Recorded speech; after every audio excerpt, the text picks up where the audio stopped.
Ahí, Carlos, no sé si ya podés grabar. Así salimos. Genial, gracias. Bueno, no quería esperar eso, así no nos quedaba cortada la grabación. Igual se sigue sumando gente, genial.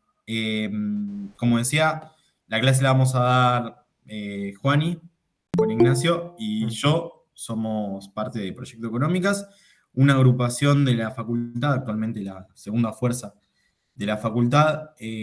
Nuestra idea es hacer estas clases de apoyo, como decía, para resolver dudas en general, para ayudarlos a preparar los parciales, porque creemos que lo importante de la facultad, del ciclo lectivo en general, es poder aprender algo de cada uno de los exámenes, eh, y no nos parece bien que haya materias que sean un filtro.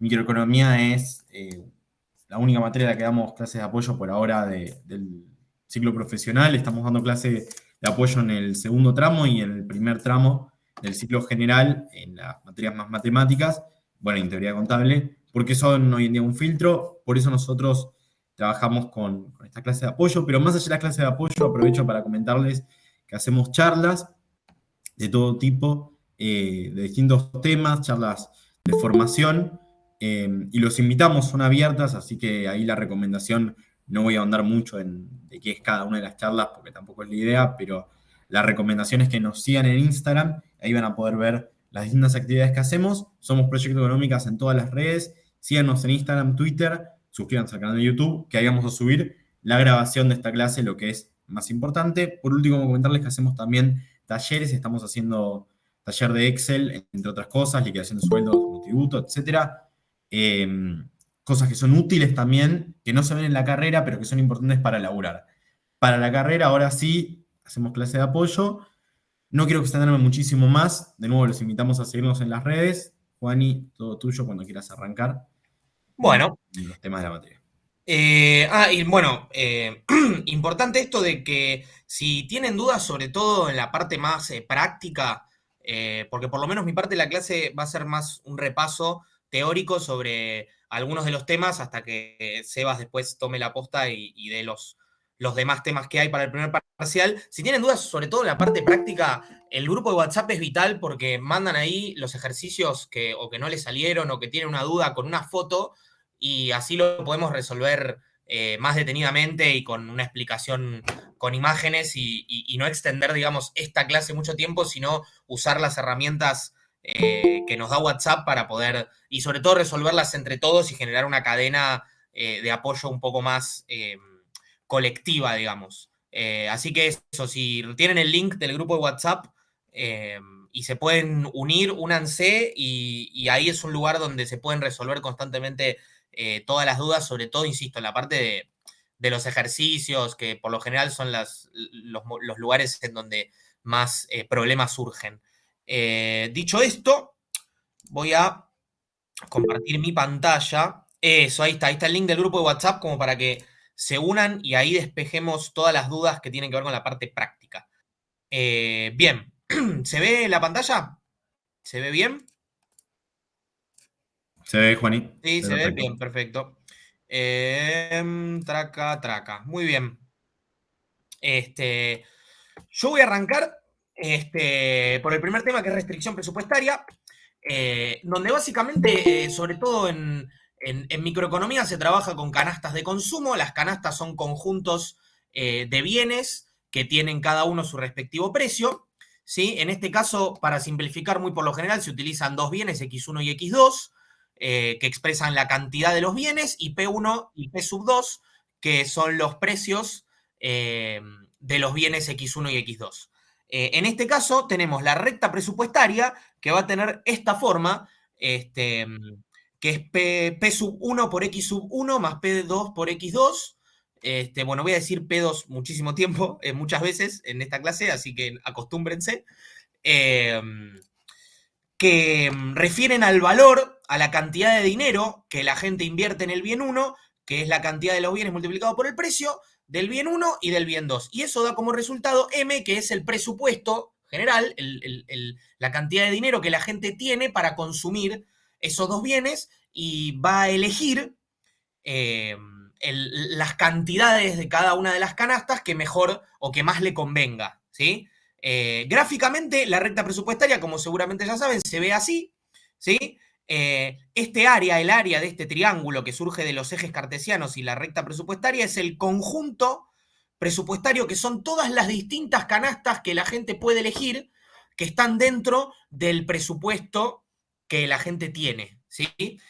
Muy por lo general, después cuando vemos utilidad, nos damos cuenta que las mejores opciones o las opciones que la gente va a elegir siempre van a estar sobre la recta presupuestaria, que es el límite del presupuesto. No va a gastar menos de lo que tiene si puede gastar todo y obtener más utilidad consumiendo un bien más, ¿sí? Los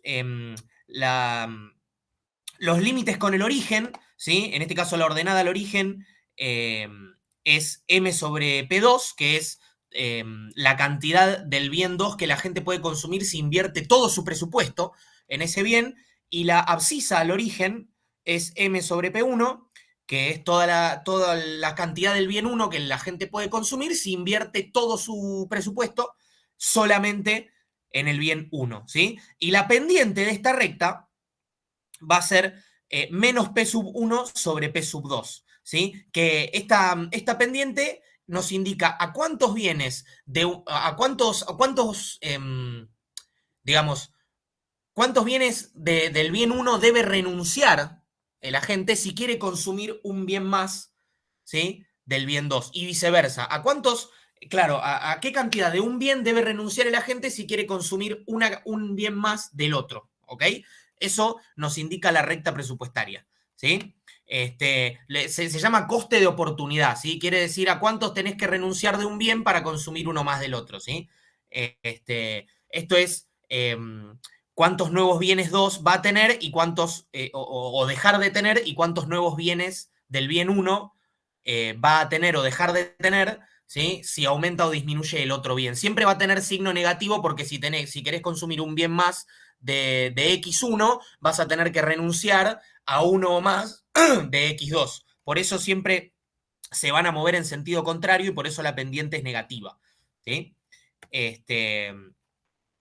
En este caso, si aumenta la renta, por ejemplo, o disminuye la renta, lo que hace la recta es desplazarse hacia afuera o hacia adentro, ¿sí? Si la renta aumenta, ¿sí? Quiere decir que vas a tener más presupuesto para invertir en los dos bienes, ¿sí? En X1 y en X2. Por eso la pendiente no se va a alterar porque cambie la recta. Lo mismo si multiplicamos a P1X1 y P2X2 por el mismo coeficiente. Si alfa fuera 2 y multiplicamos por 2 P1X1 y P2X2, lo mismo, se desplaza la recta, porque es lo mismo que dividir a M por alfa, es lo mismo que dividir a M por 2.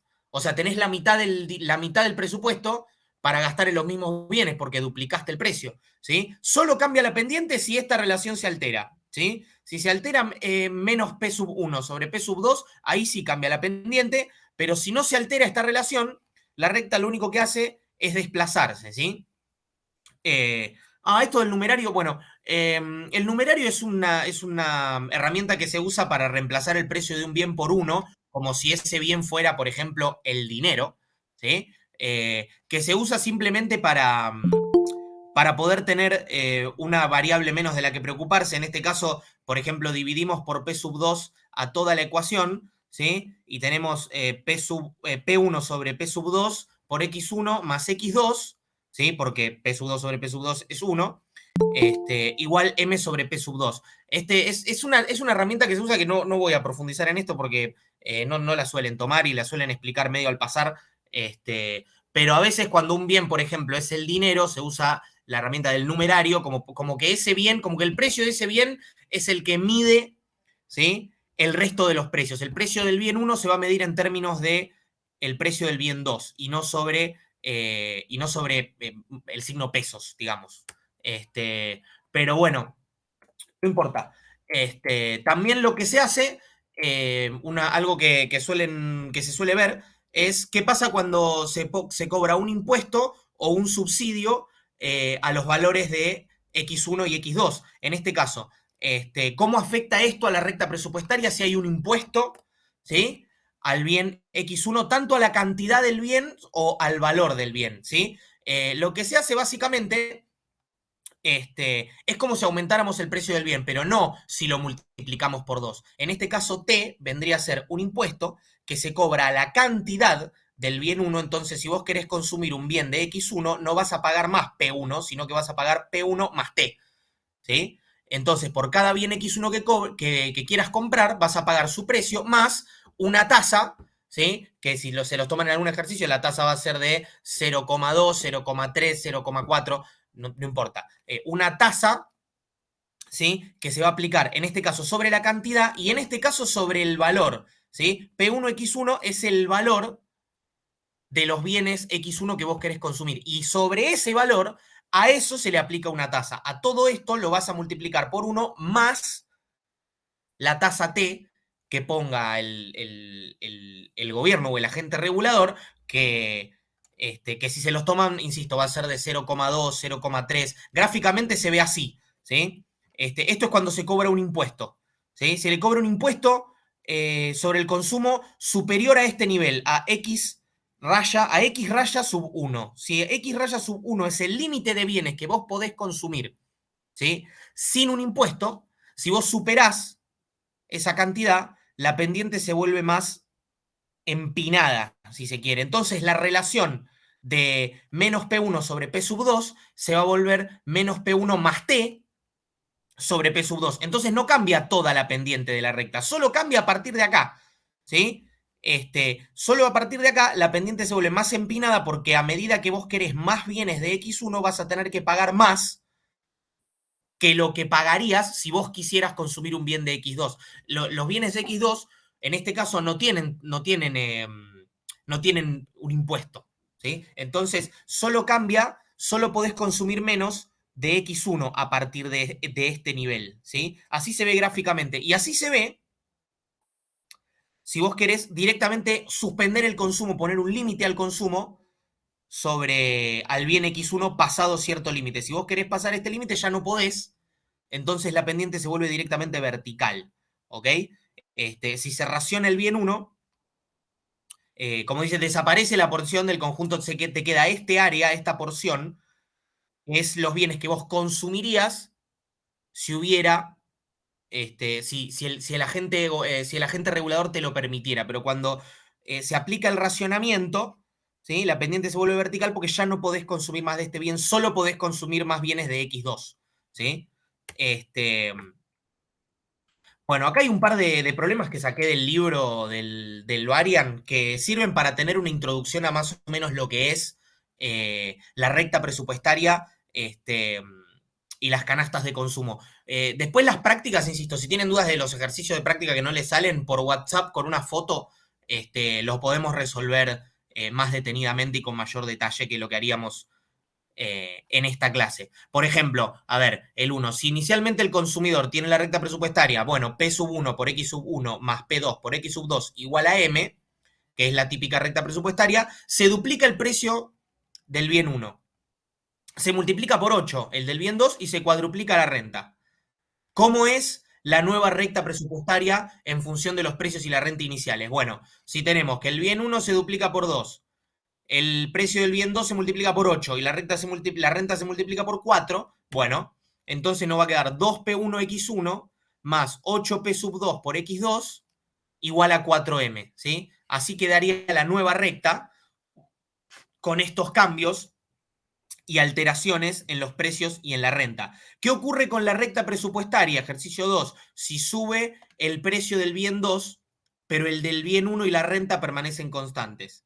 ¿Qué ocurre con la recta presupuestaria? ¿Sí? Como dijimos, que solo cambia la pendiente si se altera la relación. Si se altera esta relación, solo cambia la pendiente. Si se duplica el precio del bien 2, pero el bien 1 permanece constante, entonces cambia la pendiente, ¿sí? Disminuye la ordenada al origen en este caso. En este caso, la ordenada al origen disminuiría porque podés consumir menos bienes de X2, podés consumir menos cantidad de X2, pero la misma de X1. O sea, si vos querés consumir toda la renta en el bien 1, podés hacerlo y consumir la misma cantidad que antes, pero el bien 2 se duplicó el precio, entonces lo que cambia es la pendiente y disminuye la ordenada al origen, ¿sí? Y en el 3, si se duplica el precio del bien 1 y se triplica el del 2, ¿Se vuelve más horizontal o más inclinada? Bueno, tenemos que se duplica el bien 1, pero se triplica el del 2. Entonces, este precio, los precios relativos, ¿sí? La relación entre el precio 1 y el precio 2, se altera. Y mismo como en este caso, si se aumenta más el precio del bien 2 en relación al bien 1, porque este se multiplica por 2, pero el del bien 2 se multiplica por 3, igual se vuelve más horizontal, ¿sí? Se vuelve más horizontal porque se altera la relación de P sub 1 sobre P sub 2 en favor de P sub 2, ¿sí? El precio del bien 2 aumenta más que proporcionalmente, entonces cambia la pendiente e igual se vuelve más horizontal, ¿sí? ¿Cómo se define un numerario? Bueno, un bien cuyo precio se fija en 1 y los precios y la renta se miden en función del precio de ese bien. Esto es cuando aparece que el bien 1 es, no sé, zapatillas y el bien 2 es el dólar. Bueno, en este caso, en esos casos es donde los profesores suelen explicar el numerario porque el bien 2 es un bien que va a servir de medida, de unidad de medida para el resto de los bienes y para la renta. ¿Sí? Eso es el bien numerario. No suelen tomar numerario, por eso no profundizo más en eso, porque es algo que por lo general lo suelen explicar medio al pasar. Supongamos que el gobierno establece un impuesto de 15 céntimos por litro sobre la gasolina, ¿sí? Y después decide subvencionar ese producto a 7 céntimos por litro. ¿El impuesto neto a qué equivale? ¿Sí? Bueno, si estableces un impuesto de 15 y después subsidias 7, 15 menos 7 te da 8. ¿Sí? Entonces, si tenés un impuesto a la cantidad, porque es un impuesto a la cantidad de 15 céntimos por litro, ¿sí? Y subsidias 7 céntimos por litro, te va a quedar un impuesto, como se ve acá, de 8, ¿sí? Céntimos por litro. Entonces, lo que hay que hacer es restar el impuesto menos el subsidio y te queda el impuesto neto. ¿Sí? Y vamos con la última, así ya paso a hablar de utilidad y de las preferencias del consumidor. Si aumenta la renta neta del consumidor, si aumenta la renta del consumidor y baja uno de los precios, ¿disfrutará necesariamente el consumidor al menos del mismo bienestar que antes? Y la respuesta es lógicamente sí. Va a poder consumir la misma cantidad o más de todos los bienes, porque tiene más renta. Encima el precio del bien 2 baja. Entonces, puedes consumir más cantidad de uno de los bienes porque baja su precio y puedes consumir más de todos los bienes porque aumenta la renta. Entonces, necesariamente, el consumidor va a estar igual de bien o mejor que en la situación inicial. ¿Sí? Y hablando de bienestar, el bienestar tiene que ver con la utilidad, porque una cosa es la restricción presupuestaria, que es la renta que el consumidor tiene para invertir en distintos bienes, ¿sí? Que solo mide cuánta plata tiene y en qué lo puede gastar. Pero la utilidad te mide cómo lo va a gastar, de qué forma va a gastar el agente en un bien o en el otro, cómo los va a elegir. Bueno, esto tiene que ver con las preferencias del consumidor. Y el consumidor, gráficamente, el consumo de la gente se mide en las curvas de indiferencia, ¿sí? Las curvas de indiferencia miden distintas combinaciones, distintas canastas de consumo sobre las cuales el consumidor está indiferente.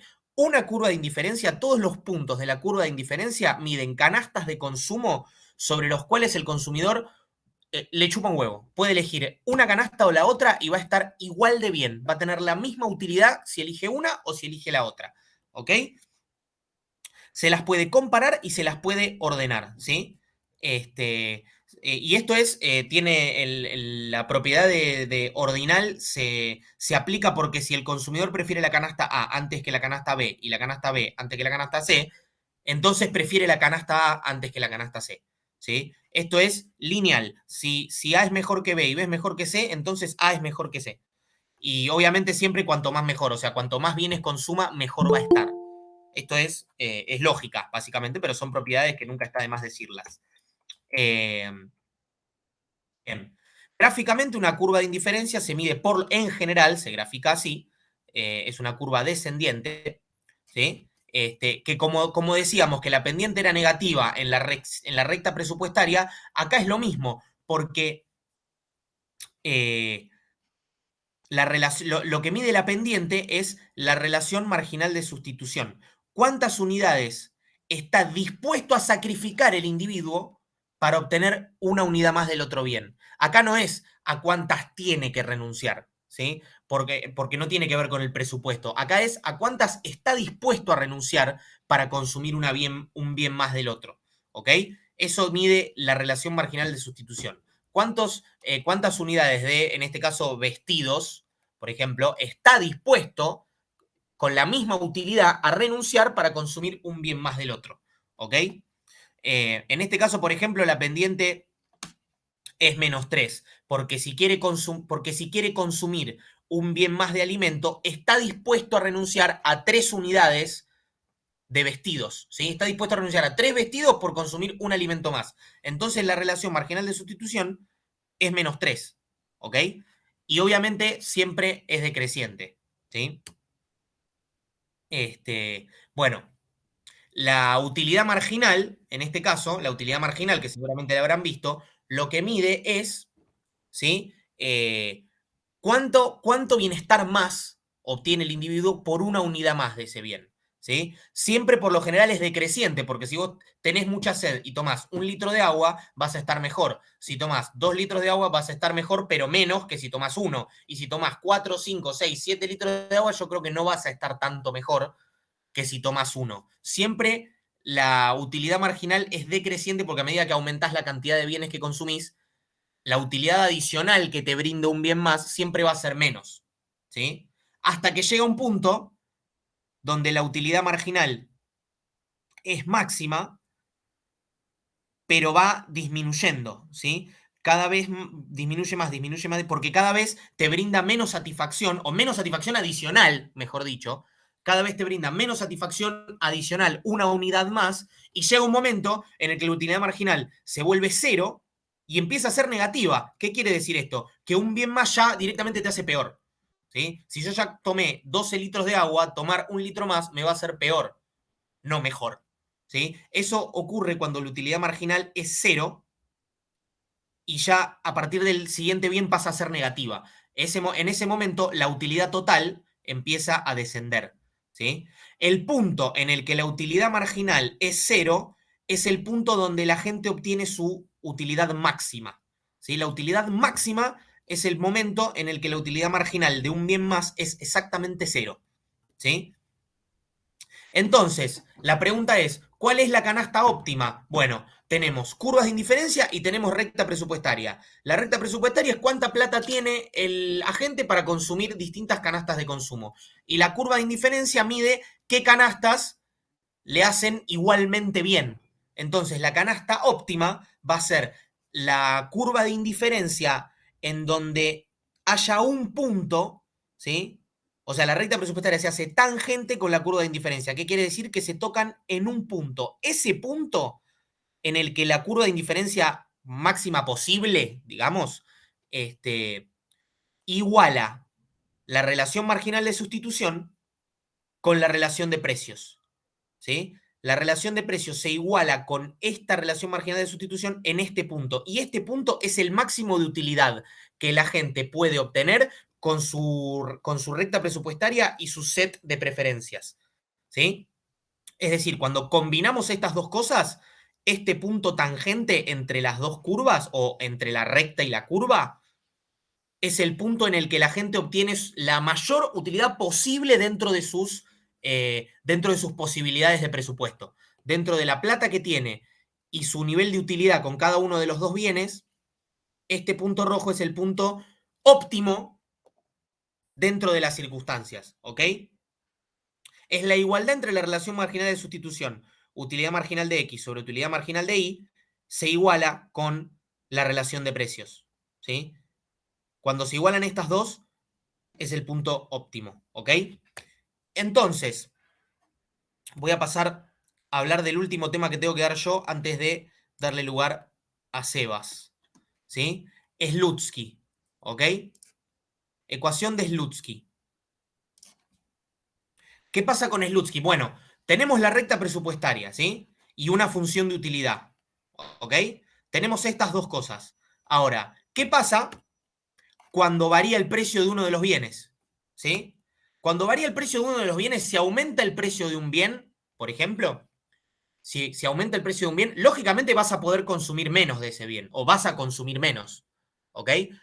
Ahora bien, ¿por qué vas a consumir menos? Hay dos efectos, ¿sí? Hay dos cosas que ocurren cuando varía el precio de un bien. Primero, vas a consumir más bienes del otro bien porque varía la tasa a la que puede intercambiarse ese bien por el otro, varía la relación de precios, varía la pendiente de la restricción presupuestaria y por otro lado, varía tu poder adquisitivo total, ¿sí? Varía la distancia de la recta presupuestaria con el origen, porque está bien, varía la pendiente, pero esa pendiente, si aumenta el precio de un bien, se acerca al origen. Entonces, podés consumir menos de un bien porque vas a consumir en relación más del otro y vas a consumir menos en total, porque vas a tener menos poder adquisitivo. ¿Sí?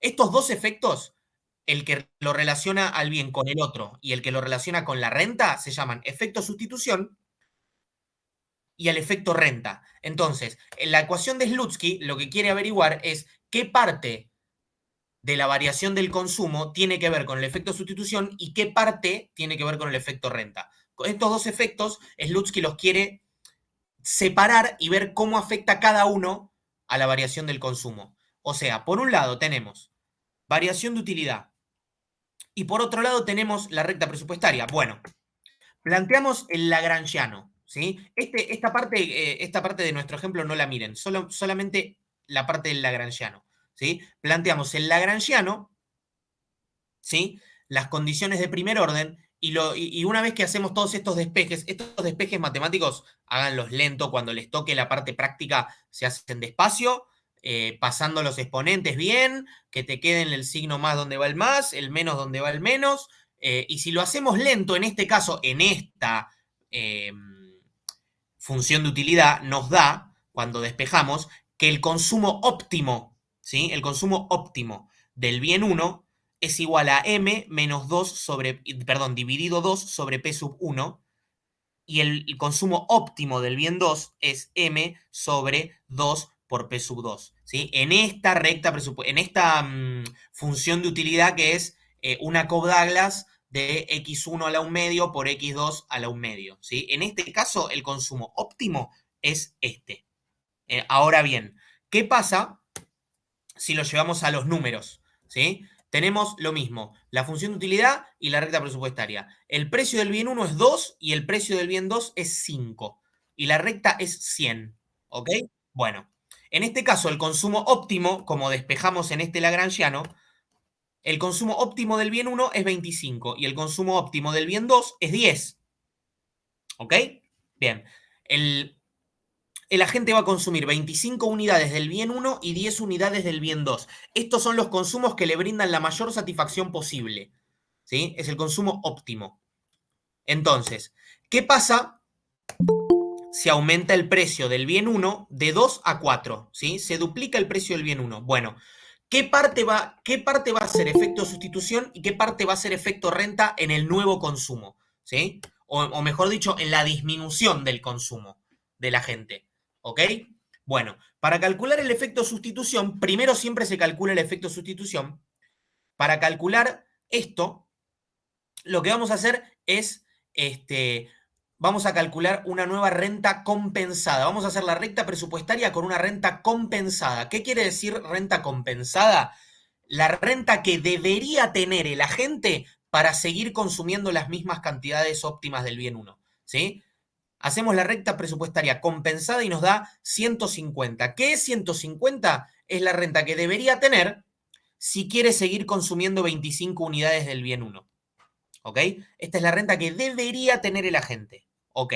Entonces, lo que vamos a hacer es calcular el consumo óptimo del bien 1 con el nuevo precio y la nueva renta. ¿Sí? Vemos que el consumo óptimo del bien 1 era este. ¿Sí? No importan digamos, el número que haya acá o el número que haya acá. Este es el consumo óptimo siempre. Entonces, reemplazamos M por 150 y P sub 1 por 4. Y nos da que el consumo óptimo nuevo, con esta renta imaginaria, nos da 18,75. ¿Ok? Esta es la nueva cantidad óptima del bien 1 que la gente va a consumir. Entonces, el efecto sustitución se obtiene restando este nuevo consumo óptimo por el primero, o sea, por 25. ¿Sí? Restamos 18,75 menos 25 y nos da menos 6,25. Este menos 6,25 es la disminución del consumo del bien 1 que es a causa del efecto sustitución. ¿Ok? Los menos 6,25 son la cantidad de menos del bien 1 que va a consumir solamente por el efecto sustitución. ¿Sí? El efecto renta todavía no lo calculamos. ¿Ok? El efecto renta, ¿cómo se va a calcular? Bueno, vamos a calcular el consumo óptimo del bien 1 con la renta original, ¿sí? No con la nueva renta, con la renta original y el precio nuevo. ¿Sí? Si el consumidor tiene la misma renta y el nuevo precio, va a consumir 12,5. ¿Sí? La demanda final, ¿sí? La demanda final efectiva, no con una renta imaginaria, con la renta posta, ¿sí? Original, bien. Van a ser 12,5. Ahora bien, el efecto ingreso lo vas a calcular restando la demanda final menos la demanda imaginaria, ¿sí? Que es la demanda que calculamos acá, ¿ok? La demanda final con el nuevo precio menos la demanda final con la renta imaginaria nos va a dar, en este caso, ¿sí? En este caso, menos 6,25, en este ejemplo. Entonces, tenemos que menos 6,25 es la cantidad de bienes menos que va a consumir la gente por el efecto sustitución. Y menos 6,25, otra cantidad de bienes menos que va a consumir la gente por el efecto renta. ¿Ok? Si vemos que la demanda original era de 25, ¿sí? Con el precio anterior era 25, y la demanda nueva con el nuevo precio es 12,5, esos 12,5 bienes menos se explican mitad por el efecto sustitución y mitad por el efecto renta. ¿Ok? Separamos las causas de la disminución del consumo. ¿Ok? Esto se da, en este caso se da igual porque la función de utilidad es x1 a la 1 medio y x2 a la 1 medio. Es una Cobb-Douglas con exponentes iguales. Si fueran otros los exponentes, estos números cambiarían, pero este ejemplo es más simple como para que se vea la teoría del asunto, ¿sí? En este caso, el efecto de sustitución y el efecto renta son iguales, ¿ok? Y da menos 6,25 cada uno, ¿ok? Gráficamente se ve así, al gráfico no le den mucha pelota. Si les piden hacer gráficos, un consejo que doy es no tienen que ser ni Van Gogh, ni Dalí, ni nada de eso. Simplemente con hacer un gráfico que más o menos se entienda, van a estar bien, ¿sí? No se desesperen por la parte gráfica, porque yo me acuerdo que era un estrés. Cuando yo estudiaba, tener que hacer bien los gráficos, no tienen que ser Van Gogh, simplemente con que se entienda, alcanza, ¿sí? Bueno, esta es la demanda con la renta imaginaria, ¿sí? Esta es la demanda con la demanda original, ¿sí? Esta es la demanda con la renta imaginaria, ¿sí? ¿Cuántos bienes del bien 1 y del bien 2 va a consumir con la renta imaginaria que habíamos calculado? Y esta es la demanda final, ¿sí? La F es la demanda final. Va a consumir 12,5 bienes del bien 1 y la misma cantidad del bien 2, porque el precio del bien 2 no se altera, solo se altera el precio del bien 1. Y esta cantidad, ¿sí? Esta distancia que está acá, se explica por el efecto sustitución, ¿sí? Y esta cantidad de S a F, ¿sí? Esta cantidad, esta recta, se explica por el efecto renta, ¿sí? Y esta recta grande es la disminución efectiva del consumo de la gente, de 25 a 12,5, pero 6,5 se explican por el efecto sustitución y otros 6,5 por el efecto renta, ¿ok? La ecuación de Slutsky es esta, ¿sí? La variación del consumo del bien 1 se explica mitad por esto, o en este caso mitad por esto, pero digo, una parte por esto y otra parte por esto, ¿sí? La parte de sustitución es renta compensada menos consumo original, y el efecto renta es consumo final menos renta compensada, ¿sí? Con estas dos ecuaciones o tres ecuaciones van a calcular la ecuación de Slutsky y cuánto es por efecto sustitución y cuánto es por efecto renta, ¿ok? Siempre, por lo general, el efecto sustitución siempre tiene el signo contrario. ¿Por qué? Porque si el precio de un bien aumenta, vas a poder consumir menos de ese bien en relación al otro. Entonces siempre el efecto de sustitución va a ser el efecto contrario.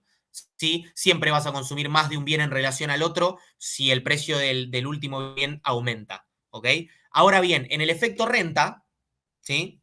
El efecto renta puede ser, eh, puede variar, ¿ok? Depende del tipo de bien del que estemos hablando, ¿ok? Acá decimos que entra en juego la preferencia revelada. ¿Qué es la preferencia revelada? Bueno, si el consumidor elige la canasta X1, X2, ¿sí? Cuando los precios son P sub 1 y P sub 2, ¿sí? Tenemos esta otra canasta que es I1, I2, este, otra cesta tal. Bueno, es otra canasta eh, tal que P1X1 más P2X2 mayor o igual a P1Y1 más P2Y2, ¿sí? El presupuesto total de esto es mayor o igual a este, ¿sí? El consumidor va a elegir la cesta óptima siempre. Eso es la preferencia revelada. Entre dos canastas que tienen precios iguales, va a elegir siempre la óptima. ¿Qué quiere decir? Que va a consumir más bienes de estos o esta canasta le va a representar mayor utilidad que la otra, ¿ok? La preferencia revelada dice eso, que la gente siempre va a elegir entre dos canastas la que le representa mayor utilidad. Obviamente asumiendo que puede comprar cualquiera de las dos, ¿sí? Si una de las dos escapa del presupuesto, no la va a comprar. Pero entre dos canastas que el consumidor puede adquirir, va a elegir siempre la que le represente mayor utilidad. En este caso va a ser la que tenga más bienes de los dos, ¿ok? X1 y X2 van a tener que ser mayores en cantidad que I1 y 2, ¿sí? Porque como ya vimos antes, cuanto más mejor, ¿ok? Siempre cuanto más mejor.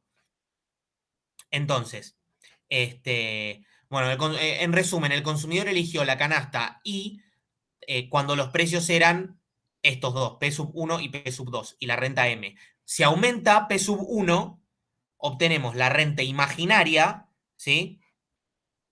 Para obtener la recta presupuestaria que adquiere la canasta original, ¿ok? Con el nuevo precio, ¿sí? Este, esto, el efecto renta puede tener efecto positivo o efecto negativo. Depende del tipo de bien que estemos hablando, ¿ok? Ahora, disminuye, cuando aumenta el precio de un bien, y los dos efectos, sustitución y recta, tienen el mismo signo negativo, estamos ante un bien ordinario, ¿sí? Cuya demanda aumenta a medida que su precio disminuye o su demanda disminuye a medida que su precio aumenta. Esto es un bien ordinario, ¿ok? Ahora bien, si los dos efectos tienen el signo contrario, depende si es un bien ordinario o un bien Giffen, ¿sí? El bien Giffen es un bien muy raro que creo que es teóricamente inexistente, perdón, prácticamente inexistente, pero en la teoría lo dan como posible. Entonces, por lo general se suele dar, aunque en la práctica creo que no existen bienes Giffen. Pero bien, ahora, ¿qué pasa? Puede pasar que el efecto de sustitución sea negativo y el efecto renta sea positivo. ¿Por qué? Porque puede ser un bien inferior. ¿Sí? Los bienes inferiores son esos bienes que uno consume más cuando tiene menos renta. ¿Sí? Bienes de primera necesidad, terceras marcas, esos bienes que uno tiende a consumir más cuando tiene menos renta. ¿Ok?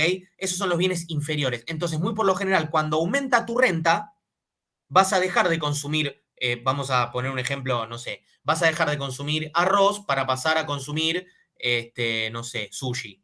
¿Entendés? Si vos dejás de consumir, si vos tenés más plata, vas a consumir menos arroz y más sushi, entre comillas, por poner un ejemplo. Esos son los bienes inferiores, los bienes de primera necesidad que el agente consume cuando tiene una renta inferior. Entonces, puede pasar que tu presupuesto aumente y tu consumo de ese bien disminuya, o al revés. Entonces, ¿qué pasa? Si el efecto sustitución en valor absoluto, ¿sí? En valor absoluto es mayor que el efecto renta, entonces es un bien ordinario, ¿sí? Porque el efecto total va a ser negativo, porque ya dijimos, el efecto sustitución siempre tiene signo negativo cuando el precio aumenta. ¿sí? Si el precio aumenta, el consumo siempre disminuye por el efecto sustitución. Entonces, si en valor absoluto este efecto es mayor al del efecto renta, es un bien ordinario, porque el consumo total disminuye. ¿Ok? Entonces, caso contrario, si el valor absoluto del efecto renta es mayor al del efecto sustitución, o sea, si el efecto renta positivo, ¿sí? Si aumenta el precio de un bien, vos lo consumís más por el efecto renta, y ese efecto supera al valor negativo del efecto sustitución, entonces es un bien Giffen. ¿Qué quiere decir esto? El bien Giffen es ese bien en el que si el precio aumenta, su demanda aumenta. Teóricamente no existe, porque siempre que el precio de un bien aumenta, vas a comprarlo menos, ¿sí? Pero teóricamente hablaban, me acuerdo que cuando yo estudiaba habían puesto el ejemplo de las papas en Irlanda, no me acuerdo bien qué ejemplo habían puesto, muy rebuscado. En la práctica no existen, pero si el efecto, insisto, teóricamente, si el efecto renta positivo es mayor al efecto negativo del efecto sustitución, es un bien Giffen. Todo bien Giffen es necesariamente inferior, pero un bien inferior no necesariamente es un bien Giffen, porque, insisto, puede ser que el efecto renta sea positivo, pero el efecto sustitución, que disminuye el consumo, sea mayor. Entonces sigue siendo un bien ordinario, pero inferior. ¿Ok? Algebraicamente es así. Si el efecto sustitución y el renta son los dos negativos, bien ordinario. Joya. Ante un aumento del precio del bien uno. Ahora, si el efecto renta es positivo, pero el efecto sustitución es negativo y el efecto sustitución es mayor, es un bien ordinario inferior. Si el efecto renta es mayor al del efecto sustitución, es un bien inferior Giffen. ¿Sí? Básicamente, Slutsky se resume en esto. ¿Qué parte de la variación del consumo se mide por efecto sustitución y qué parte por el efecto renta? ¿Ok? Bien, no tengo más diapositivas que estas. Eh, a ver. Sebas, ¿estás por ahí? Sí, claro. Ahí está la cámara. Igual no sé si le falta la cámara, pero bueno, capaz es Sí. más familiar. Yo tengo un problema con el micrófono, me parece, en Se escucha general. bien Así. igual, ¿eh? Se escucha No, bien. pero no sé, me suele pasar. Así que nada, si llega a cortarse, me avisan. Y lo que sí, Juan, y te pido es que cada tanto le eches una mirada al chat, porque Dale. si hacen una consulta, yo no la voy a ver.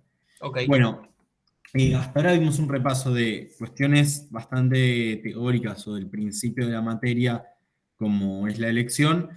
Slutsky, la verdad es que recontra puede entrar a un ejercicio de parcial.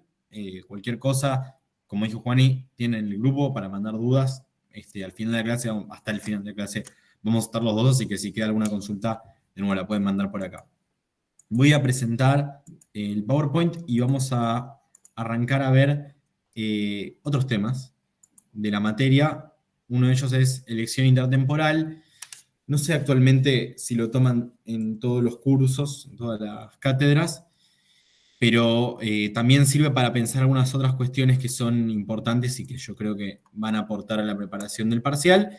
Y para terminar de afianzar esto que ya planteó Juan y que es la condición de tangencia, que es esto, ¿no? Que la utilidad siempre se va a encontrar en el margen de la recta presupuestaria, por lo cual la RMS es igual a los precios relativos. Bien. ¿Qué implica la elección intertemporal? Tenemos dos bienes, pero en este caso los bienes se reparten, no tiene que ver con dos bienes distintos, sino con dos tipos de consumo. Un consumo presente que ocurre hoy, ahora ya, y un consumo futuro. Lo que cambia y lo que me perjudica y la razón por la cual quizás no me conviene consumir todo hoy, por un lado son mis preferencias, mi utilidad, y por otro lado es que hay una tasa de interés que implica que si yo quiero consumir, digamos, mucho al día de hoy, voy a tener que pedir un préstamo. Y ese préstamo no solo lo tengo que devolver entero, sino que aparte le tengo que agregar un interés que me van a estar cobrando. Y lo contrario pasa si consumo de menos hoy. Supongamos, me dan 20 pesos hoy y digo, voy a gastar 10, esos 10 que me quedan, yo los puedo llevar al futuro con la tasa de interés y consumir más en el futuro. Va a haber seguramente un aumento de los precios. Bueno, esto se aplica perfectamente a la realidad. Si ahorramos hoy en día, tenemos una tasa de interés que nos permite en el futuro sacar, digamos, un poquito de provecho de lo que ahorramos. Y si pedimos un préstamo, vamos a tener que pagar tasa de interés. ¿Cómo se ve gráficamente esto? Bien, tenemos una dotación que está marcada por estas dos cosas que vemos acá. Está marcada por el presupuesto en t igual a 1, que es esto que está acá, y el presupuesto en t igual a 2. Si yo me paro acá, en este punto, es porque estoy consumiendo en C1, que se mide por el eje de las abscisas, de las X, estoy consumiendo todo lo que me dieron en este primer periodo.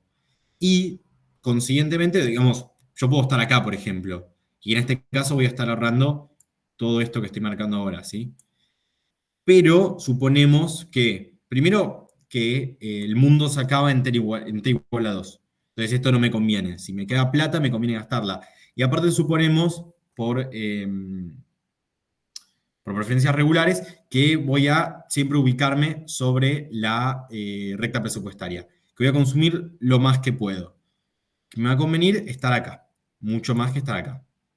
¿Sí? Preferencias regulares sería que a la derecha y arriba siempre es mejor para el consumidor que cualquier otro lugar. ¿Sí? Si estoy a la derecha y arriba, estoy mejor porque estoy consumiendo más. A la derecha consumo más de X, arriba consumo más de Y. Esta es la dotación. En este punto no somos ni prestamistas ni prestatarios. No estamos prestando plata ni nos prestan. En este punto también se conoce como el punto de Polonio. Acá la tasa de interés no importa.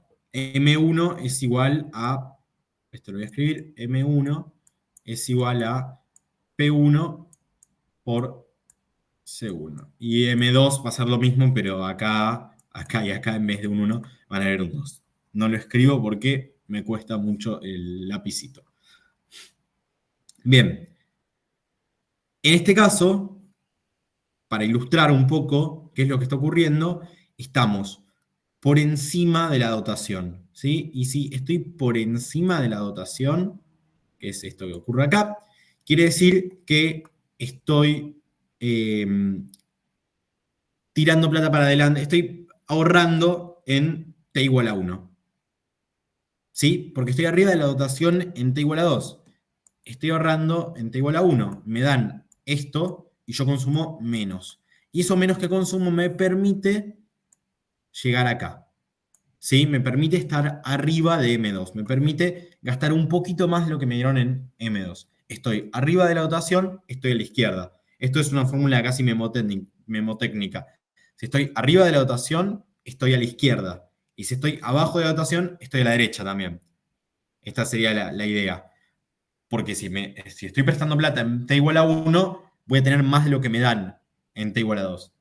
Y si me prestan plata en t igual a 1, voy a tener que devolver una parte, con lo cual voy a estar abajo de la dotación.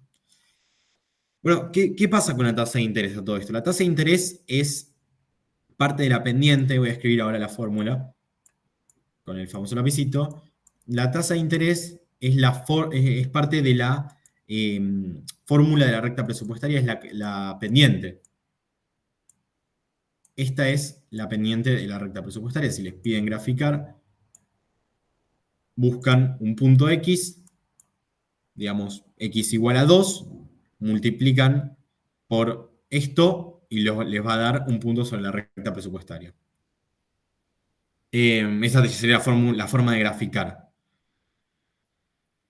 Bueno, la tasa de interés lo que hace es que nos modifica la situación del individuo. Vamos a ver qué pasa si sube la tasa de interés y qué pasa si baja la tasa de interés. No sé si se llega a ver bien ahí. Sí, bueno, lo voy a escribir de nuevo. Acá vamos a suponer que P1 es igual a P2. ¿Sí? En este caso, la inflación, que seguramente más adelante en la carrera lo verán, si no lo vieron ya, es probable, es 0%. Se escribe así con pi, la inflación. Bueno, entonces la pendiente de la recta presupuestaria vamos a suponer que es 1 menos 1 más R por 1 sobre 1. Bueno, esto directamente lo podríamos tachar, no importa. Esta es la pendiente. ¿Qué pasa si aumenta la pendiente? Bueno, si aumenta la pendiente es porque aumentó la tasa de interés. Si aumentó la tasa de interés, como aumenta la pendiente, esto también lo pueden pensar medio lógicamente, regla mnemotécnica, si aumenta la pendiente, estoy más inclinado. Si estoy más inclinado y aumenta la tasa de interés, bueno, si aumenta la tasa de interés, quizás tengo menos posibilidad de pedir un préstamo al día de hoy, pero si ahorro, esa plata que tiro para adelante me va a rendir muchísimo en el futuro. Si la tasa de interés tendiera a infinito, tendrían una recta casi paralela al eje de las ordenadas. Estaríamos, no sé, muy inclinados. Entonces, vamos a tener infinitas posibilidades de consumo en t igual a 2 porque me dan plata y con el interés la hago rendir, y una posibilidad de consumo muy acotada en t igual a 1. Tan acotada que va a ser prácticamente igual a la dotación, porque si pido un préstamo voy a tener que devolver muchísima plata, que no puedo devolver porque la dotación en T2 está dada, es M2, y la dotación en M1 también está dada. Entonces decíamos, se modifica la pendiente. Bueno, ¿qué pasa si estoy acá, ¿no? Si estoy pidiendo prestado plata porque estoy a la derecha y abajo de la dotación, o sea, me están prestando plata. Si me están prestando plata en determinado momento y por algún motivo mágico o no tan mágico, no sé, eh, no, no puedo borrar. Me quedó muy fea esta. Ahí está. Quiero corregir. Si estoy acá, vamos a hacer un poquito más prolijo. Si estoy acá, estoy pidiendo prestado. ¿Y qué pasa si sube la tasa de interés? Yo ya tenía un plan de inversión y un plan de consumo que implicaba que me estaban prestando plata. ¿Qué pasa si sube la tasa de interés?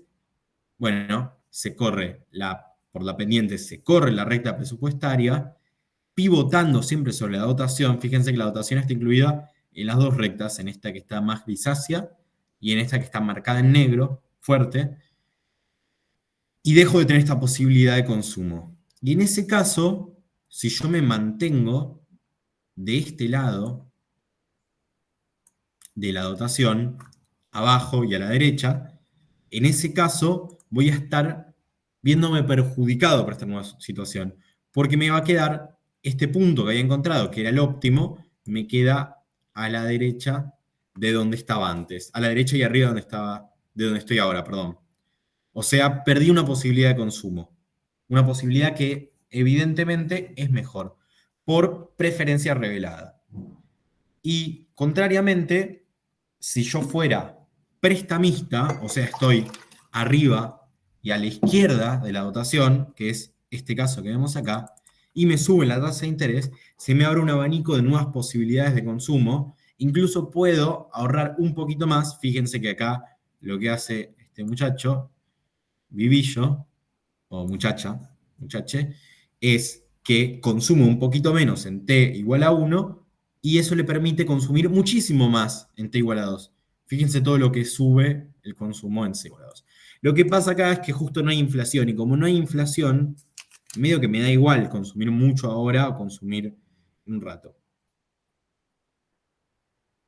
Bien.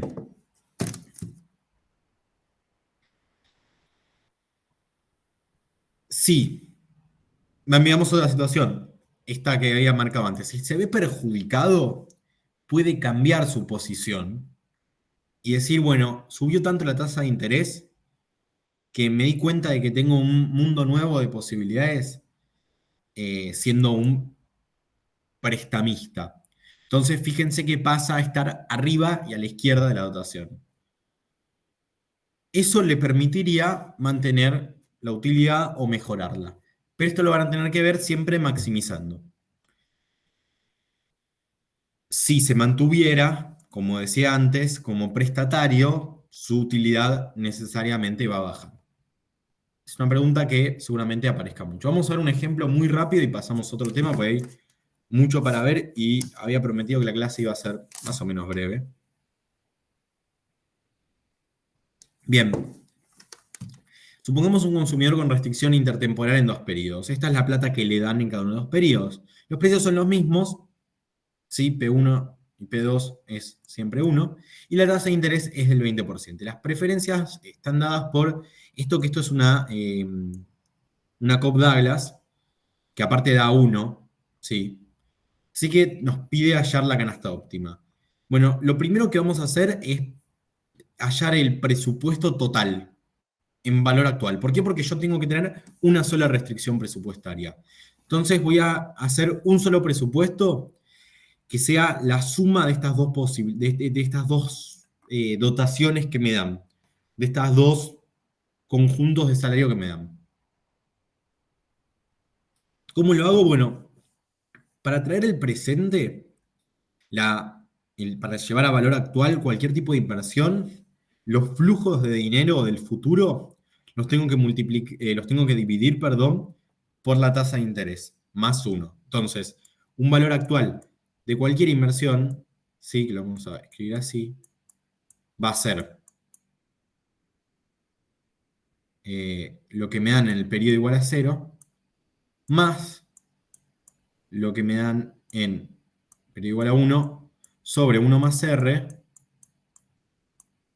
más 3 puntitos, o sea, medio raro los 3 puntitos, lo que me dan en el último periodo, dividido, y esto es un punto muy importante, porque si les piden trabajar con valor actual de alguna inversión o de un bono, que no es algo que estamos viendo acá, pero que también les va a servir esto, tienen que dividirlo por 1 más el interés, todo eso elevado a el periodo en el que estén. En este caso, nosotros estamos elevando esto a la 1. Y eso es lo que hacemos acá. Nos dan 5 en el segundo periodo, pero hay un interés del 1,2. Lo divido por eso. Porque si yo consumiera todo al día de hoy, lo tengo que afectar por el interés, porque no voy a poder consumir todo lo que me iban a dar el segundo periodo. Tengo que tener en cuenta el interés, porque tengo que desendeudarme en el siguiente periodo. Lo mismo pasa con el consumo. Acá lo que yo estoy planteando ya es la restricción presupuestaria. Y el consumo en el segundo periodo lo divido también por 1,2. Con esto llego a la restricción presupuestaria en valor actual.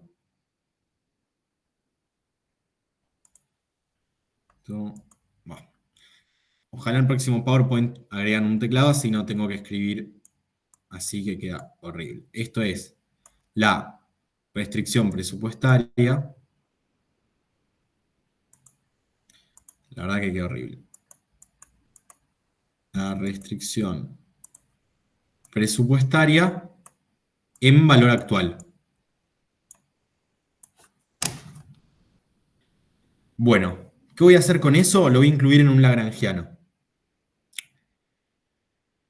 Estoy maximizando, como en cualquier otra cuenta, pero con la restricción presupuestaria en valor actual.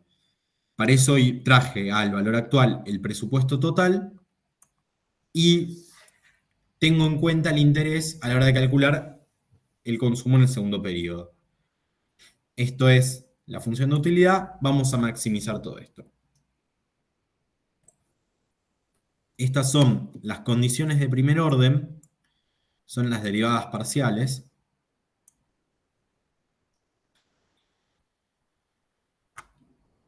Realmente acá estamos básicamente resumiendo, porque la idea es ver otros temas, pero lo pueden probar de hacer ustedes. Acá está la consigna de última, como les dijimos ya, esto va a estar en el canal de YouTube, así que lo pueden hacer por su cuenta y van siguiendo estos pasos más en el detalle, el paso a paso, pero planteo las condiciones de primer orden. Derivada parcial de C1, derivada parcial de S2, esto está mal. Te voy a anotar para corregirlo después de la clase, así el cuatri que viene está bien. Vamos a poner dermaglosa a este PowerPoint.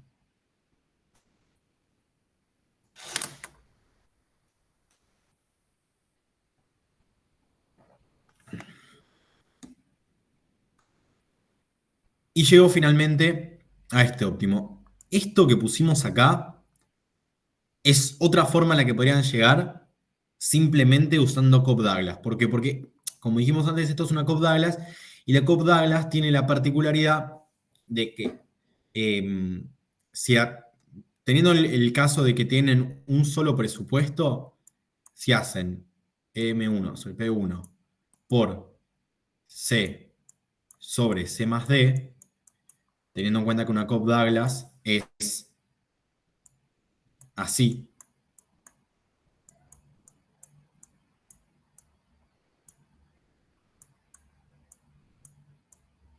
Esta es la forma que tiene una Cobb-Douglas. Teniendo en cuenta eso, lo trasladamos a la elección intertemporal. Solo vale para una Cobb-Douglas, que tiene esta forma. ¿Sí? Por transformación monótona pueden llegar a una Cobb-Douglas desde otro tipo de funciones, eso no lo vemos acá, pero nos permite simplificar un par de pasos. De todas maneras, si resolvieran el lagrangiano, llegarían a esto. Lo puedo asegurar porque, bueno, ya hicimos esta clase y esto lo calculamos hace tiempo, y da así. ¿Qué es el valor futuro de M, el valor futuro de la renta? Es lo que dijimos antes, pero en vez de estar dividido el presupuesto en T1 por el interés, hacemos esto, más M2. Y acá es como si estuviera elevado a la 1.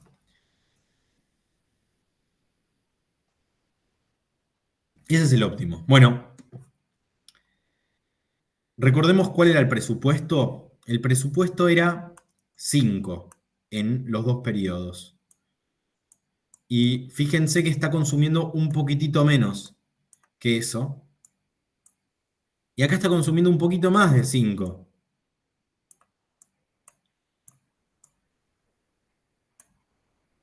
¿Por qué? Porque es prestamista o ahorrista. Son dos formas de verlo. Entonces después lo pueden ver. Son supuestos de auxiliares, supuestos heroicos, perdón. Lo pueden ver explicado en el Variant. Pero una de las condiciones es que quien ahorra le da plata a los demás, sí o sí. Por eso es prestamista. Bueno, ¿qué pasa entonces? Es prestamista. ¿Y qué pasa si baja R? Que habíamos dicho, permítame volver, que era del 20%. Bueno, si R baja, siendo prestamista, y se mantiene siendo prestamista, va a bajar su utilidad. ¿Sí? Por esto que habíamos visto antes. ¿Qué quiere decir que sea prestamista? Quiere decir que, suponiendo que esta es la dotación, si es prestamista, se ubica acá. Y si baja la utilidad, baja la pendiente. ¿Qué quiere decir que baje la pendiente? Quiere decir que, siempre pivotando, esto nos quedaría afuera de la nueva restricción presupuestaria. Ahí está mucho mejor graficado de lo que acabo de hacer. Pero esta es la nueva situación. Pasó de acá a acá. En este caso, acá dice nuevo consumo, pero vamos a suponer que es el viejo consumo, porque está bajando la tasa de interés. Hasta acá estamos bien. ¿Alguna duda con intertemporal? ¿Fui muy rápido? ¿Otro tipo de consulta?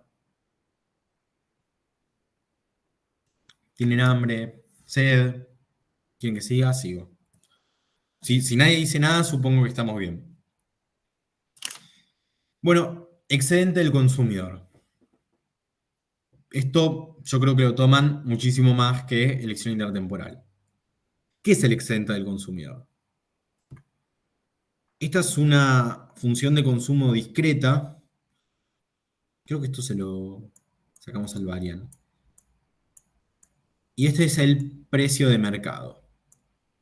Por algo que explicó Juani ya, que es que la utilidad marginal es decreciente, la primera unidad de cualquier producto, la única palta que compremos, pues tan caras, 500 pesos, la única banana que compremos, pues tan caras, 100 pesos de estar una banana, 200. Y así sucesivamente, la única que compramos tiene mucho más valor que la segunda. Y por esa segunda estamos dispuestos a pagar un poquito menos que por la primera. Y por la tercera, menos, porque la utilidad marginal es decreciente. A medida que consume más, cae la utilidad marginal y el precio que está dispuesto a pagar el consumidor. Y esto que ven acá es una medición, es una respuesta que se encontró en su momento a la utilidad. ¿Qué pasa con la utilidad? La utilidad no es medible en sí misma. No podemos medir qué tan felices nos hace algo que compramos. Pero, usando este concepto del excedente del consumidor, llegaron a la conclusión de que se podía plantear en términos cuantitativos la utilidad. Y es esto que vemos acá, que es, este es el precio de mercado final, supongamos. Todo esto es lo que me sobra por cada una de las unidades de consumo del bien, ¿sí? De lo que podría haber gastado por cada una de ellas. Si me cobraran cada unidad a un precio distinto, todo esto sería una plata adicional que se está quedando el productor, y ahí tenemos que hablar de excedente del productor. Bueno, ¿qué pasa si sube el precio? Si este es el precio, fíjense que esto es una curva de demanda, ¿sí? Esta es la curva de demanda. ¿Qué pasa si sube el precio? Si sube el precio, yo paso de estar en esta situación donde consumo X por P a estar en una nueva situación donde consumo X' por P', con P' más alto que el primer P que nos habían dado, y con X' más bajo que el primer... ¡Ay! Me confundí. Ahí está. Con X' más bajo que el primer X que nos habían dado, que es el X óptimo. Bueno, entonces yo paso de esta situación a esta de acá. Porque subió el precio y tengo menos posibilidades de consumo. Porque este es un bien normal, no es un bien Giffen. Después deberíamos estudiar el efecto renta, obviamente, el efecto de sustitución, para dos bienes, obviamente, pero este es un bien normal. Bueno, ¿qué ocurre acá entonces? Paso de esta situación a esta nueva situación sobre la recta presupuestaria. Y acá pierdo un poquito el excedente del consumidor, que es todo esto que está acá, todo esto es mi excedente del consumidor. Y esa pérdida del excedente consumidor nos permite medir cómo se modifica nuestra utilidad si suben los precios. Esta es la gran ventaja de esto, que es una manera de medir monetariamente cómo afecta al consumidor la suba de los precios, tan solo con la curva de demanda. Si tenemos una curva de demanda, la conocemos, podemos sacar esto. Y lo que vamos a calcular es el área de este trapecio rectángulo, creo que se llama. Bueno, cuando el precio sube de 2 a 3, para esta curva de demanda lineal, ¿cómo varía el excedente del consumidor? Cuando el precio es 2, la demanda es 16. 2 por 2, 4, 20 menos 4, 16. Cuando el precio es 3, que es lo que pasó acá, subió el precio, la demanda final es 14. Entonces, perdemos 2 unidades de consumo. Entonces, la variación de consumo es menos 2.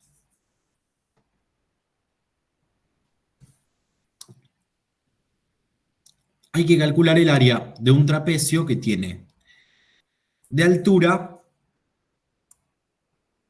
esto que vemos acá, 1, que es el cambio del precio.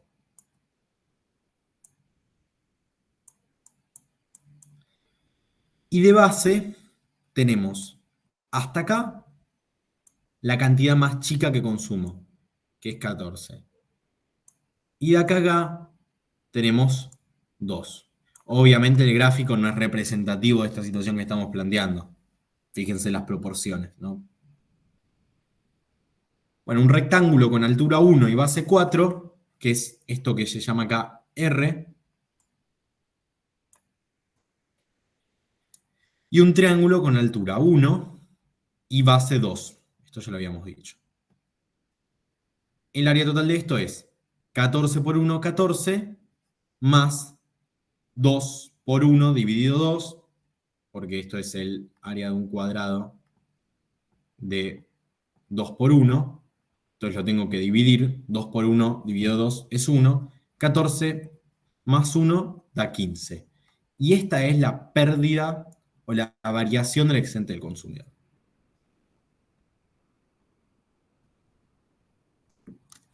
¿Qué es la variación equivalente? La variación equivalente es una noción parecida, pero un poquito más complicada, quizás. Hay que pensar un poco más, que es cuánto dinero habría que quitarle al consumidor antes de que el precio suba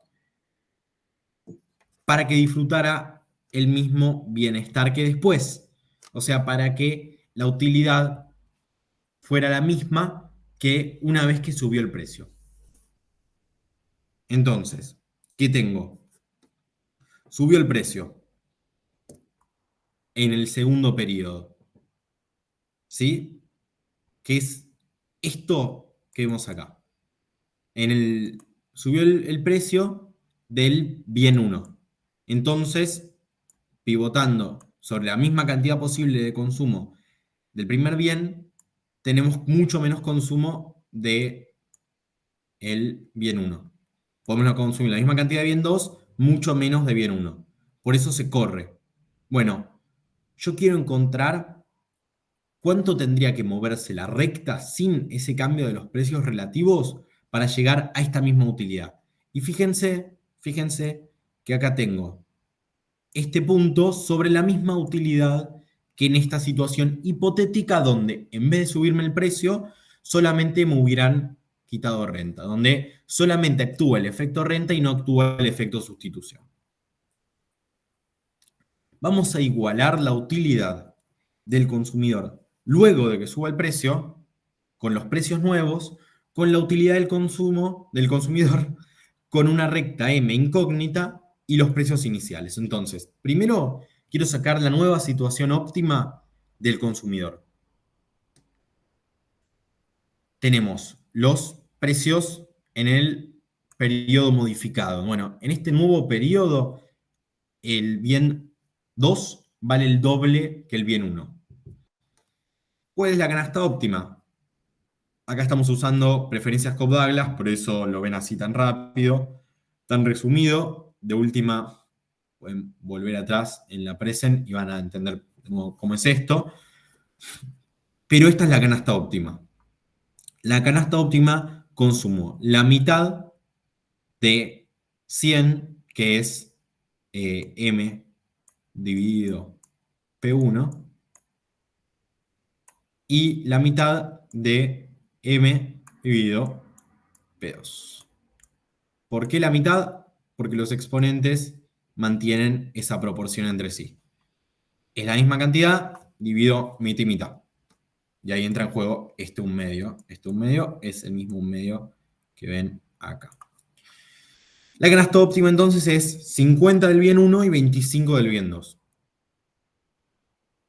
La utilidad va a ser la raíz de 50 por la raíz de 25, que es 5. La raíz de 50, le voy a ser sincero, no sé cuánto es. Y ahora quiero calcular la variación equivalente. Bueno, la variación equivalente para el caso sería cuál tendría que ser la renta para mantener esa misma utilidad estando acá. Una situación en la cual no bajaron, no subió el precio de uno y se mantuvo el precio del otro, que es esto que ocurre acá. No, bajó la renta. Tenemos menos plata para los dos bienes.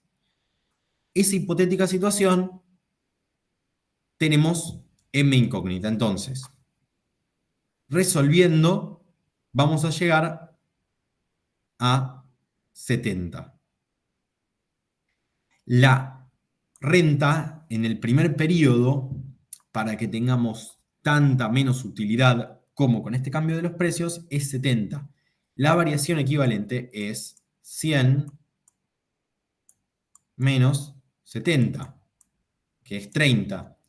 30 es lo que tendría que haber bajado mi renta para afectarme tanto como este cambio de los precios relativos. ¿Cómo lo calculamos? Resolvemos esta ecuación. Hay la invitación a que la hagan ustedes, pero distribuimos la raíz cuadrada M acá va a quedar igual porque en los dos casos el precio es 1, así que ese 1 está para figurar. Para que vean que acá se incluye el precio de cada uno de los bienes, en este caso en los dos es 1, en el otro era 2. Distribuimos la raíz cuadrada, que es este elevado a la 0,5, que está acá. Nos va a quedar raíz cuadrada por raíz cuadrada, nada, que 1/2 por m es igual a esto que ven acá. Y ahí vamos a llegar a 70. Eso es lo que nos debería dar. Este mismo concepto, perdón, y ahora vuelvo, lo pueden ver con una baja de los precios. ¿Qué pasa si qué pasaría si bajaran los precios? Bueno, si bajaran los precios, tengo que hacer lo mismo, pero usar un precio más bajo de cualquiera de los dos. Después calcular cuánto más alta debería haber sido la renta en el primer periodo para llegar a esto. ¿Y qué es la variación compensatoria? Es la tercera medición que hacemos, la tercera medición monetaria que hacemos de la utilidad. ¿Cuál es la renta que me permitiría seguir teniendo la utilidad inicial con los precios nuevos? Este es otro concepto. Fíjense qué pasó acá. Acá, en este punto que, que vemos acá, tenemos una renta inicial. Perdón, ahí está. Tenemos una renta inicial, que es este punto que está acá. Perdón, ahí está. Esta es la renta inicial. Es muy confuso el gráfico. Esta es la renta inicial. Lo que ocurrió fue que subió el precio del bien 1. Por eso pivotamos acá. Subió el precio del bien 1. Eso hace que se modifique mi utilidad. Que baje. Yo quiero saber, con estos mismos precios relativos nuevos, qué tanto más alta tendría que ser mi renta para poder mantener esta utilidad. Entonces, ¿qué vamos a hacer? Vamos a calcular la utilidad inicial con los precios normales y vamos a poner como incógnita m en una nueva ecuación, vamos a poner como incógnita 9 a m usando los nuevos precios relativos.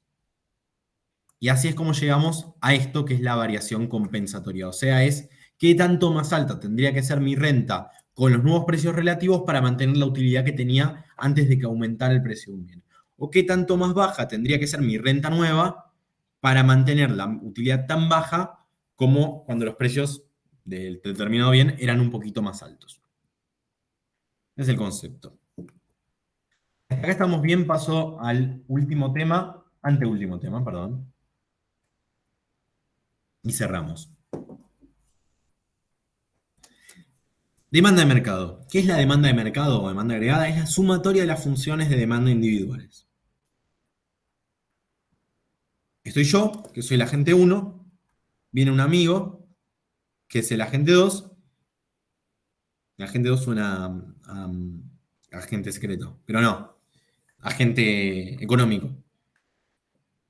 Y juntos tenemos esta posibilidad de consumo. ¿Qué pasa con mi amigo? Mi amigo, si el precio es más alto que 5, no aparece, se borra, no va a pagar más de 5 pesos.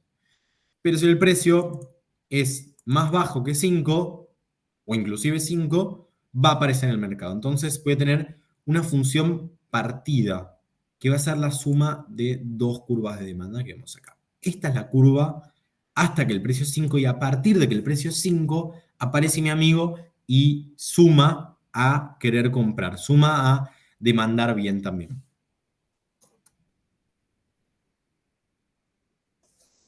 Entonces, la demanda de mercado es la sumatoria de las funciones de demanda individuales. A la demanda de mercado en general se le suman estas elasticidades, esto es más teórico, pero la elasticidad mide cómo varía la demanda de un bien ante un aumento del precio en ese mismo bien. Esto es la derivada de la curva de demanda por medida en términos porcentuales, sería. Lo pueden ver mejor en el variant. La verdad es que no vamos a trabajar con ejercicios con la elasticidad, pero es eso. La elasticidad cruzada de la demanda mide cómo varía esto mismo ante una variación de la demanda de otro bien. ¿Cómo varía, perdón, ante una variación del precio de otro bien? Y la elasticidad de ingreso es lo mismo, pero medido respecto a la renta. Ahí está la fórmula que había comentado antes, que es la derivada de la curva de demanda por el precio, esto sobre la curva de demanda. Por eso se puede medir, se pueden comparar demandas de distintas magnitudes, gracias a esto que vemos acá. Si la demanda, si la elasticidad módulo, o sea, el módulo de todo esto,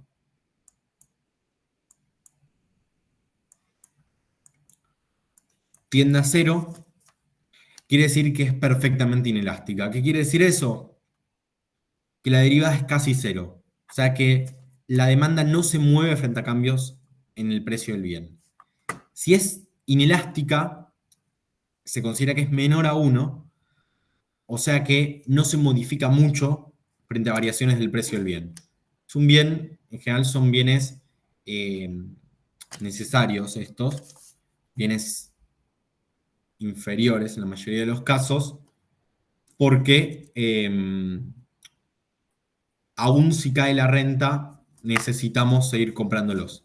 Y si aumenta el precio, necesitamos seguir comprándolos. Son dos conceptos distintos igual, efecto renta y efecto sustitución, pero es importante como tenerlo en cuenta para entenderlo nocionalmente, que son bienes que son necesarios aún si sube mucho el precio o si tengo menos plata. En general, la elasticidad renta, ahí sí lo podemos decir, de un bien inferior es baja. La demanda unitaria quiere decir que no se encuentra, no se considera que sea ni muy elástica ni inelástica. Si es elástica, impacta mucho una variación en el precio. Y si tiende a infinito, es perfectamente inelástica, que es yo demando la cantidad a un precio dado. Si varía más que eso, el precio directamente no demando. O sea, el precio está fijo para mí como consumidor. Vamos a ver un poco de demanda agregada. Estas son tres curvas de demanda. Demanda en función del precio.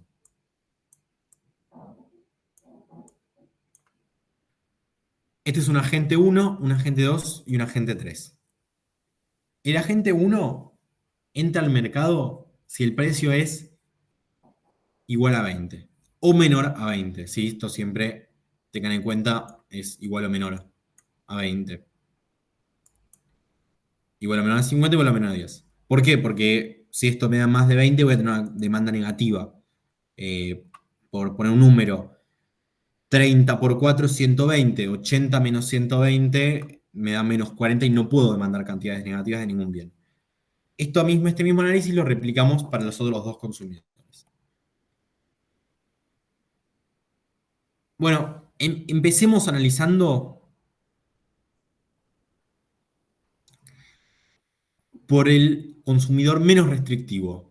Este consumidor 2, quiere demandar si el precio es menor a 50. Este otro entra cuando el precio es menor a 20. O sea que entre 20 y 10 van a estar los dos. Y cuando el precio es menor a 10, este entra al mercado. Y ahí están los tres. ¿Qué hago ahora? Sumo. Lo único que hago es sumar. Sumo. Como la banda. Esta demanda sola. Esta demanda sola. Porque habíamos dicho que si el precio es mayor a 20, pero menor a 50, está él. Si el precio es mayor a 50, no hay nadie. Si el precio está entre 20 y 10, le sumo a 100 menos 2p, 80 menos 4P. 80 más 100, 180. 4 más 2, 6. Y si el precio es menor a 10, entra este tercer consumidor. ¿Qué es lo que ocurre en este último caso? Están los tres juntos en el mercado. Y es esto que vemos acá. Fíjense, esto es un punto 50. A partir de 50 no hay nadie. Abajo de 50 tengo una curva de demanda.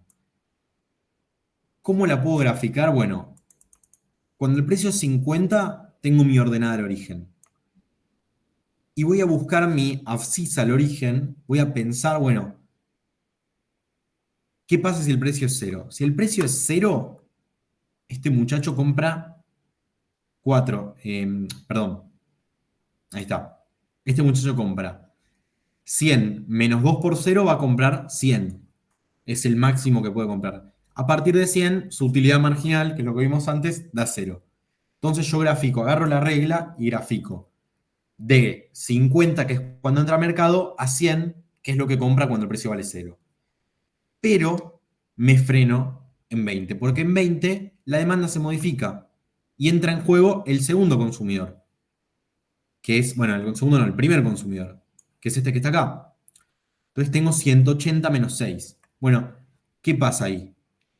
Si el precio fuera 30, esta especie de consumidor agregado de los dos no va a consumir nada. Entonces me paro sobre el 30. Pongo la regla. Empiezo a graficar a partir de este punto que está acá. Me olvidé de eso, perdón.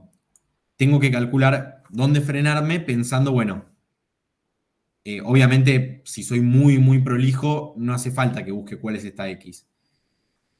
Yo recomiendo que lo piensen y digan, bueno, ¿qué pasa si el precio es 20? Si el precio es 20, 20 por 2, 40. 100 menos 40, estoy acá, ¿no?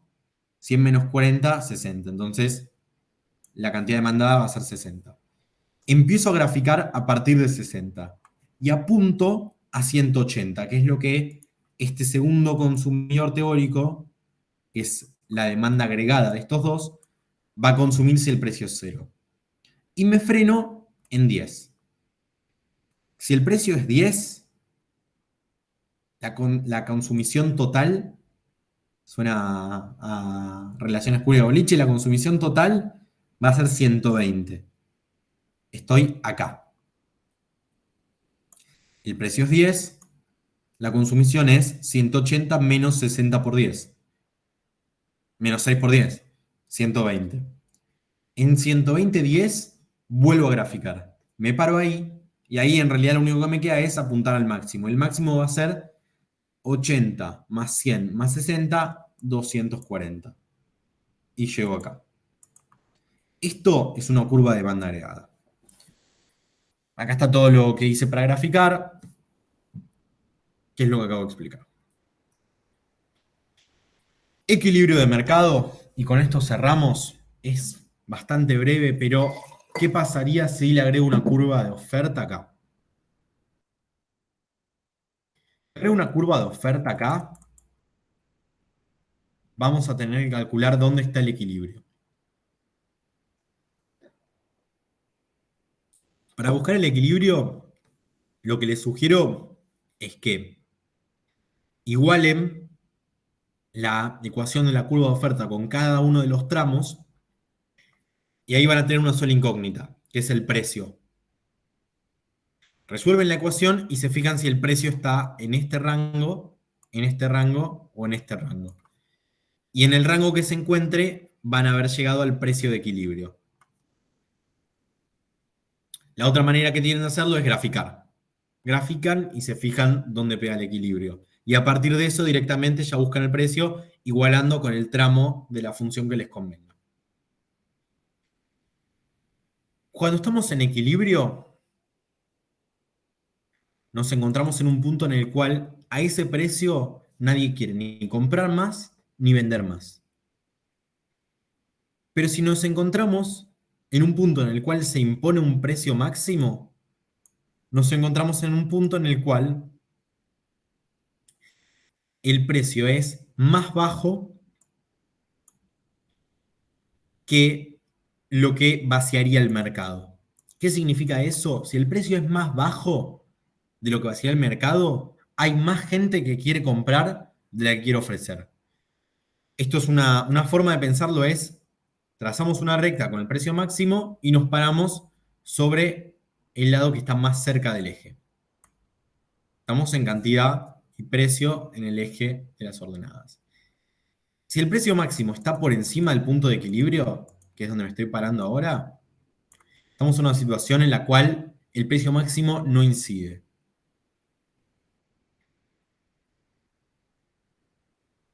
Esta situación de equilibrio, el libre mercado, nos permite, a su vez, ver gráficamente el excedente de los consumidores y el excedente de los productores, que es algo que les comentaba antes.